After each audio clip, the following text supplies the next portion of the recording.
నాయనా. అనుకోలేదు ప్రభు నీ బిడ్డలమవుతామని. ఈ లోకములో ఉన్న బాధితుల బ్రతుకుల నుండి రక్షింపబడతామని ఊహించుకోలేదేసయ్యా. మమ్మల్ని ఎంతగానో ప్రేమిస్తూ మా కుటుంబాలను కాపాడుతూ నిత్యము మా కొరకు ఆలోచన చేస్తూ ఊహించలేనటువంటి మేలులతో మమ్మల్ని నిత్యము రక్షిస్తున్న లోక రక్షకుడైన యేసయ్యా, మీకే మా వందనములు, మీకే మా ఆరాధన, మీకే మా స్తుతి మహిమ, మీకే ఘనత చెల్లునుగాక.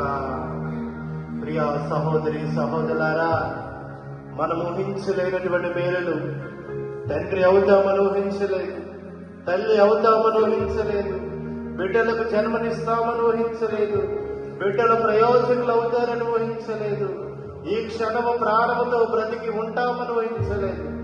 ఎన్నో మేలులు చేసిన ఆ యొక్క భగవంతునికి నిండు మనస్సుతో కుటుంబం అంతయు కూడా కలిసి కృతజ్ఞతాస్తుతులు చెల్లిస్తూ ఆ రాజాకి రాజు మహోన్నతుడైన యేసు క్రీస్తు ప్రభు పవిత్రమైన దివ్య బలిపీఠము మీద ఆసీనుడై ఉండగా సకల దేవదూతలు ఈ యొక్క దేవాలయములో ఆయనకు స్తుతులు నడిపిస్తూ ఉండగా వారితో కలిసి మన హృదయ ద్వారములను తెరచి ఆ మహోన్నతుడైన ఏకైక కుమారునికి నిన్న మనస్సు వందనములను స్తుతులను అర్పించుకున్నాం.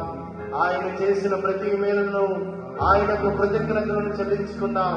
బిడ్డలను కాపాడే విషయంలో అయితేనేమి, బిడ్డలకు మంచి జ్ఞానమును ఇవ్వడంలో అయితేనేమి, మన వ్యాపారాలలో సహాయం చేయడంలో అయితేనేమి, మన కుటుంబంలో శత్రువైన సాతాను యొక్క అనేక పీడల నుండి కాపాడడం అయితేనేమి, ఆయన చేసిన మేలులు మనము మరవకూడదు.